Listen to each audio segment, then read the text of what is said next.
நீங்கள் பார்த்துக் கொண்டிருப்பது உங்கள் விஜய். பெரியவங்களுக்கு மரியாதை கொடுக்க தெரியணும், அடுத்தவங்களுக்கு மதிப்பு கொடுக்க தெரிஞ்சவன் தான் ஏன் மாப்பிள்ளையா இருக்கணும். கலாச்சாரம் பண்பாடு எல்லாம் தெரிஞ்சிருக்கணும். உறவோட முக்கியத்துவத்தை அவன் தெரிஞ்சிருக்கணும். அவன் பார்க்கிற பார்வையில பெரியவங்களை அலட்சியப்படுத்தவே கூடாது. இவனெல்லாம் ஒரு பொண்ணு கூட கட்டிக்க மாட்டான். என்னமோ வாய்க்கிழிய பேசிக்கிட்டு இருக்கான். அவன் பேசுறதுல ஒரு வார்த்தை கூட எனக்கு பிடிக்கல. அவனை விடு, உனக்கு என்ன ஆச்சு கார்த்திக்? அவன் பேசுறதுக்கெல்லாம் நீயும் சப்போர்ட் பண்ற. எவ்வளவு பெரிய பொறுப்பு எடுத்துக்கிட்டு இருக்க, இப்படி ஒரு காரியம் பண்ணிருக்க. உன் மனசுல என்ன நினைச்சுக்கிட்டு இருக்க? எவன் கிடைச்சாலும் அவங்கிட்ட தள்ளி விட்டுருப்பியா உன் அக்காவை? இவ இப்படியே இருக்கட்டும். இல்ல மாமா,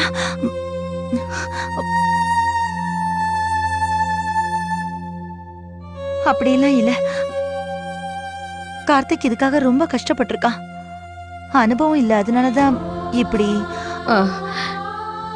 இத நான் உங்ககிட்ட முன்னாடியே சொல்லல சாந்தி. கார்த்திகால இதெல்லாம் முடியாதுன்னு சொன்னனே. இவ இன்னும் உலகத்தையே பார்க்க ஆரம்பிக்கலம்மா.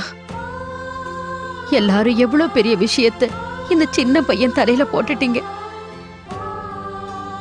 இந்த வீட்ல யாரு என் பேச்ச கேக்குறாங்க? எனக்கு இப்போ ஒரு விஷயம் மட்டும் புரியல கார்த்திக். இந்த பையன் கிட்ட அப்படி என்ன ஒரு நல்ல விஷயம் இருக்குன்னு சொல்லு. ஏதாவது ஒண்ணு சொல்லு பாப்போம். பார்த்த உடனே உனக்கு புரிய வேண்டாம். என்னங்க, பேசாம இருங்க, அவனை விட்டுடுங்க. வேண்டாம் பெரியமா. பெரியப்பா என்ன சொல்லணும்னு நினைக்கிறாரோ அது தாராளமா சொல்லட்டும். உங்க எல்லாரோட கோபமும் நியாயமானது, நான் அதை ஒத்துக்கிறேன். ஆனா என் பக்கமும் நியாயம் இருக்கு. ஒரு பையன் இருக்கான் பெரியப்பா. நீங்க எப்படிலாம் ஆசைப்பட்டீங்களோ அதே மாதிரி ஒரு பையன் இருக்கான்.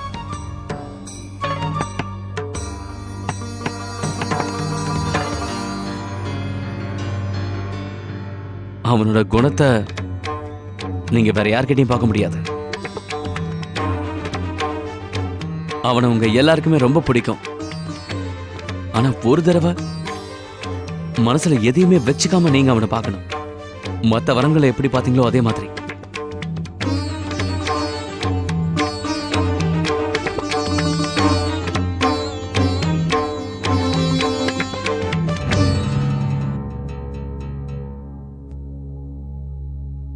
என்ன கார்த்திக் சொல்ற?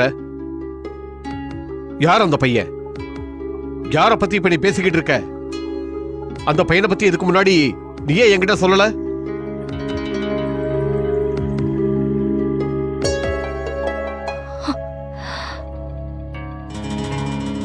ரொம்ப பொறுப்பானவன்,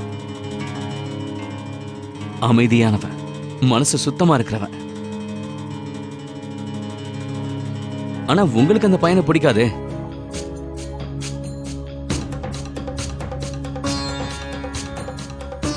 நல்லா ஒழுக்கம் தெரிஞ்சவன், நீங்க நினைக்கிற மாதிரியே மதிப்பு மரியாதையும் கொடுப்பான்.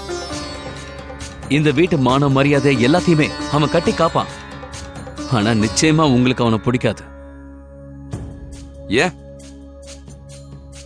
இது வரைக்கும் எவ்வளவு மாப்பிள்ளை பார்த்தோமே, ஒவ்வொரு மாப்பிள்ளை கிட்டையும் ஒவ்வொரு குறையா பார்த்தோம். ஆனா அவன் கிட்ட எந்த குறையுமே இல்லை. அவன் நல்லா படிச்சவன், நல்லா சம்பாதிக்கிறான். இருந்தாலும் அவனை பார்க்கறதுனா உங்க யாருக்கும் பிடிக்காது. ஏன்பா, அப்படி என்னப்பா பிரச்சனை? கார்த்திக், இப்படி விடுகதையை போடுறத கொஞ்சம் நிறுத்துறியா? நீ என்ன சொல்றப்பா? இவ்வளவு ஒரு நல்ல பையன் இருக்கான், அவனை நாங்க பார்க்க விரும்ப மாட்டோமா? அவன்கிட்ட அப்படி என்னப்பா குறை இருக்கு? இப்ப நீ சொன்ன மாதிரி ஒரு பையன் இருந்தா, நான் எதிர்பார்க்கிற குணங்களும் அவன்கிட்ட இருந்தா, அவனை பார்க்கறதுல எனக்கு என்ன ஆட்சேபனை இருக்கு? நானும் அதைத்தானே விரும்புறேன். என் பொண்ணு சந்தோஷம் தான் எனக்கு முக்கியம். அப்படி ஒரு பையனை தானே தேடிக்கிட்டு இருக்கோம். அவன் யாருன்னு சொல்லு, அந்த பையனை பத்தி சொல்லு.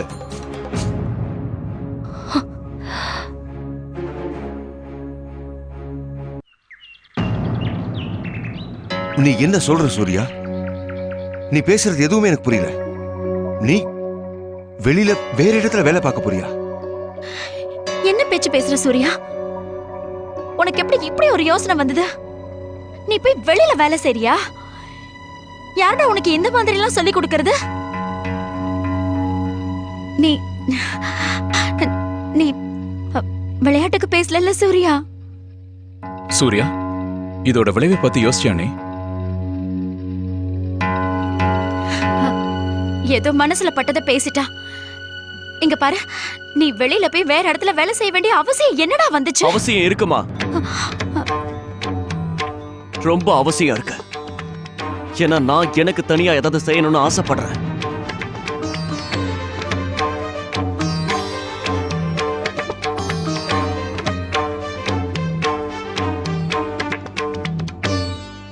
சூர்யா, இங்க பாரு, மகேஸ்வரி பரம்பரைக்குன்னு எவ்வளவு பெரிய வியாபாரம் பண்ணிட்டு இருக்கோம் நாம. எல்லாமே உனக்கு தானேப்பா. நீ எதுக்கு தனியா போகணும்? அதுதான் எனக்கு இருக்கிற பெரிய பிரச்சனை பாட்டி. மகேஸ்வரி இண்டஸ்ட்ரியில உட்காந்துக்கிட்டு என்னோட அடையாளத்தை நான் எழுதுகிட்டு இருக்கேன். எப்ப பார்த்தாலும் மத்தவங்க ஆசை, அவங்க நம்பிக்கை, அப்பா பேரு, இது எல்லாமே என் தலையிலே விழுது. இது எல்லாத்துல இருந்து நான் வெளியே ஆனா இதெல்லாம் எதுவும் சொல்லாதீங்கப்பா.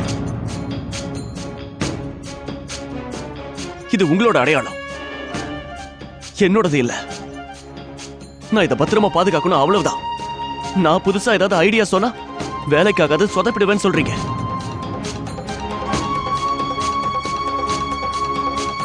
அந்த மாதிரி இங்க யாருமே யோசிக்கிறது இல்ல சூர்யா. எல்லாரும் உனக்கு உதவி செய்ய தான் முயற்சி பண்றாங்க. நீ முன்னேறத பார்க்கணும்னு ஆசைப்படுறாங்க.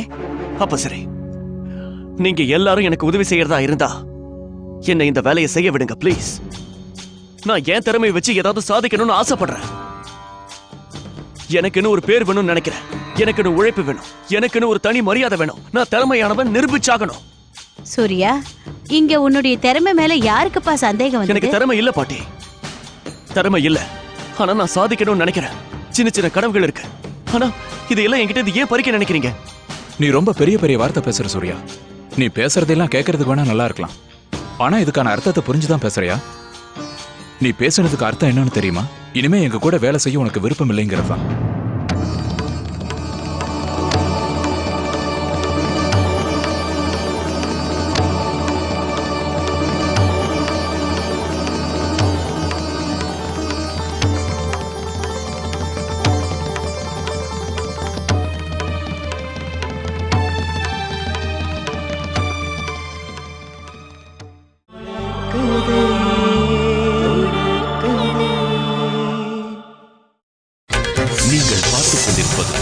உங்கள் விஜய்.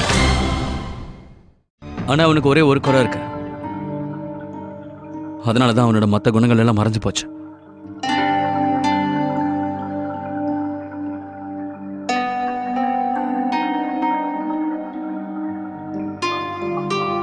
என்னோட நண்பன்றதுதான் அந்த குறை.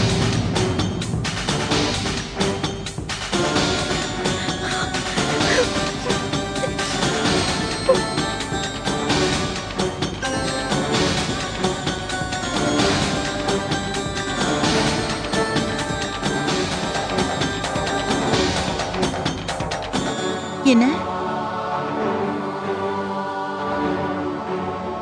நம்ம எல்லாருக்குமே அவனை ரொம்ப பிடிக்கும் பெரியப்பா. இந்த வீட்டுக்கே அவன் ஒரு கலையா இருந்தான். அம்மாவுக்கு இன்னொரு பிள்ளையா இருந்தான்.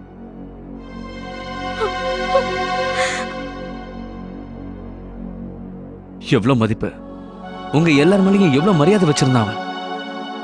என்ன பிரச்சனை வந்தாலும் சரி, எவ்வளவு கஷ்டம் வந்தாலும் சரி, எல்லாருக்கும் முன்னாடி என் ஃப்ரெண்டு தான் இங்க வந்து நிப்பான். எனக்கு துணையா இருப்பான்.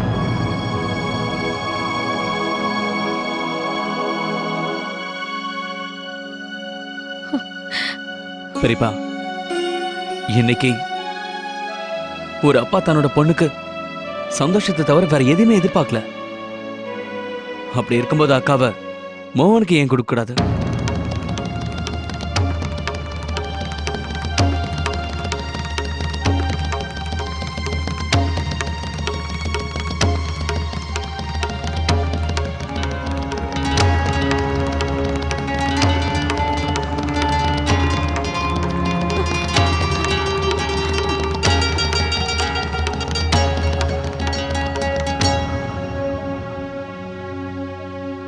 பதில் சொல்லுங்க பெரியப்பா. கார்த்திக், பேசாதப்பா.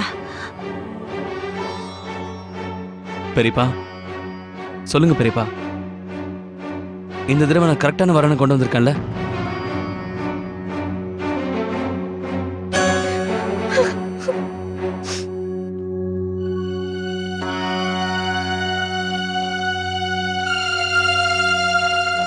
நீங்க எல்லாரும் என்ன தப்பா நினைச்சிட்டு இருக்கீங்க.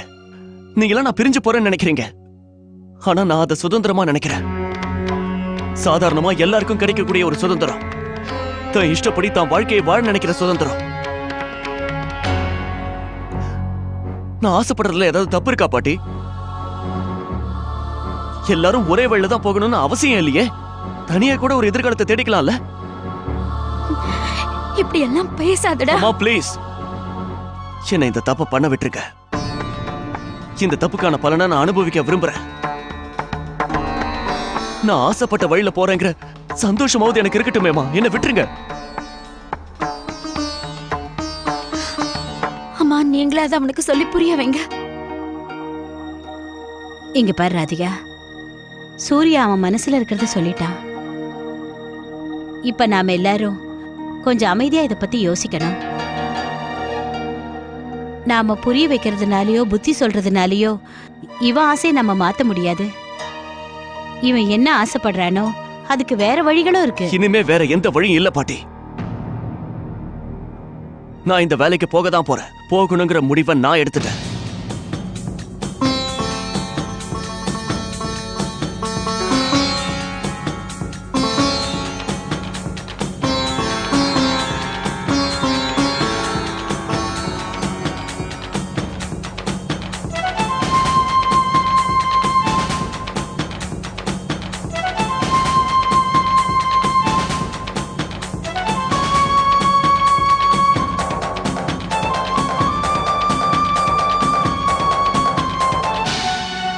இல்ல சூர்யா, நீ இந்த வேலைக்கெல்லாம் போக கூடாது. நாங்க இருக்கிற வரைக்கும் அதுக்கு அனுமதிக்க மாட்டோம்.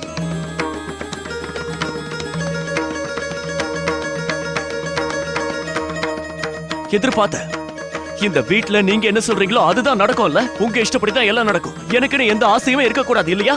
உங்க கூட சேர்ந்து வேலை செஞ்சா அதுலயும் தேடி கண்டுபிடிச்சு குறை சொல்லுவீங்க. சரி, ஏன் இஷ்டப்படி என்ன விடுங்கன்னா அங்கேயும் உங்க இஷ்டப்படி தான் நடக்கணுமா? சூர்யா, வந்தனா நான் என்ன தப்பு பண்ண? இவங்க நமக்கு பெரியவங்களா, அதுக்காக நான் இவங்களுக்கு மரியாதை கொடுக்கறேன். ஆனா இவங்க யோசிக்க மாட்டாங்களா? சூர்யாவுக்குன்னு விருப்பம் இருக்கு, நான் சோர்ந்து போயிட்டேன். எனக்குன்னு ஒரு வாழ்க்கை இருக்குப்பா. எனக்கு பிடிச்சது பிடிக்காததுன்னு இருக்கு. ஆனா எல்லாம் இவங்க இஷ்டப்படி இவங்க முறைப்படி தான் நான் செஞ்சாகணும். உட்கார்றது, எழுந்திருக்கிறது, சாப்பிடுறது எல்லாமே இவங்க இஷ்டப்படிதான். எங்கேயாவது வெளியில போகணும்னாலும் இவங்களை கேட்டுட்டு தான் போகணும். ஆனா அடிக்கடி சொல்லிக்கிட்டே இருப்பீங்க, சூர்யா நீ சின்ன குழந்தை கிடையாதுன்னு. ஆனா நான் ஒவ்வொரு அடி எடுத்து வைக்கிறதுக்கு உங்ககிட்ட பர்மிஷன் கேட்க வேண்டிய இருக்கு. வாயை திறந்து ஏதாவது பேசிட்டா உடனே நான் கெட்டவனா ஆயிடுவேன்.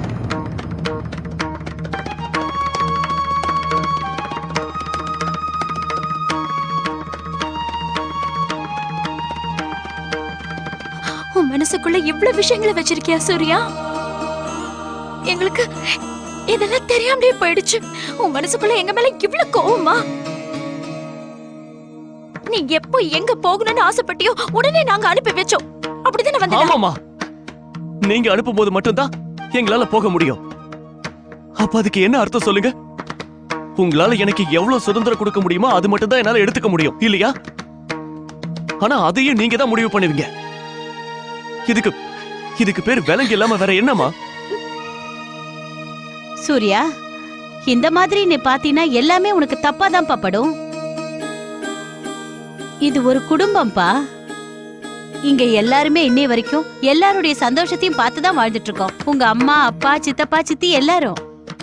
ஏன்னா இதுலதான் நம்ம எல்லாருடைய சந்தோஷமும் அடங்கி இருக்கு. இதுதான்ப்பா நம்ம உறவு. ஆனா வேலைன்னு வரும்போது விஷயம் வேற பாட்டி.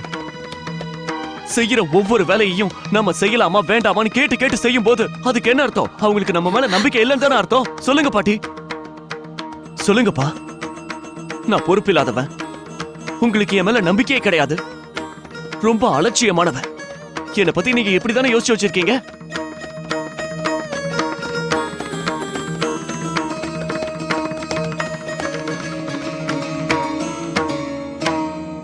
இல்ல சூர்யா, உங்க அப்பா உன்னை பத்தி அப்படி யோசிக்கிறதா இருந்தா அவர் உனக்காக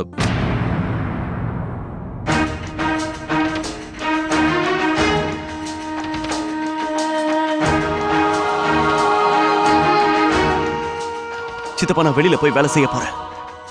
அங்கேயாவது நான் என்னோட இஷ்டப்படி வேலை செய்யறேன்.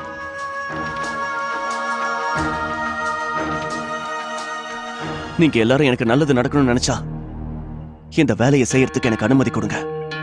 சூர்யா, இந்த விஷயத்துக்கு உனக்கு என்னால் அனுமதி கொடுக்க முடியாது. இந்த வீட்டில் அப்படி நடக்காது. அப்ப நான் இந்த வீட்டை விட்டு வெளியே போறேன்.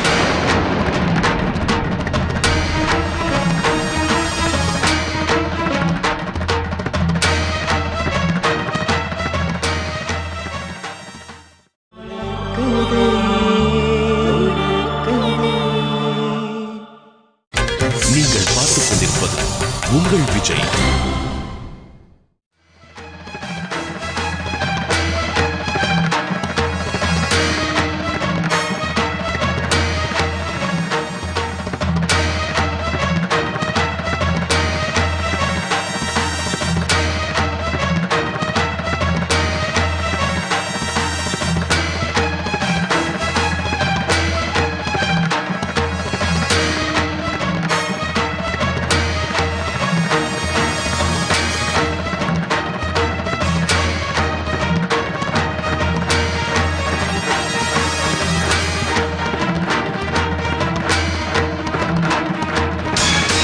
என் புள்ள கார்த்திக் இப்படி ஒரு வரனை கொண்டு வருவான் நான் எதிர்பார்க்கவே இல்லை.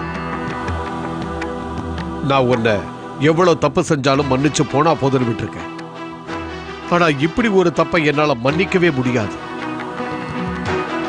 புரிஞ்சுதா? இல்ல பெரியப்பா, நான் போதும் எடுத்து. நம்ம வீட்டுல நடந்த எல்லா விஷயமும் உனக்கு தெரியும்.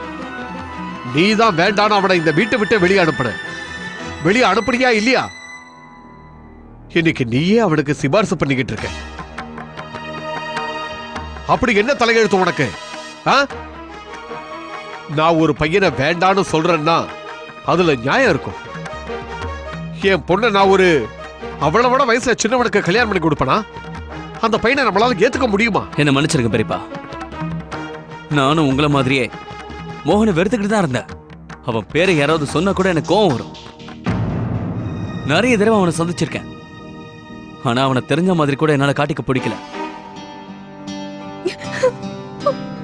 ஆனா திடீர்னு ஏன்னு தெரியல பெரியப்பா, என் மனசு இப்பதான் தெளிவாக ஆரம்பிச்சிருக்க.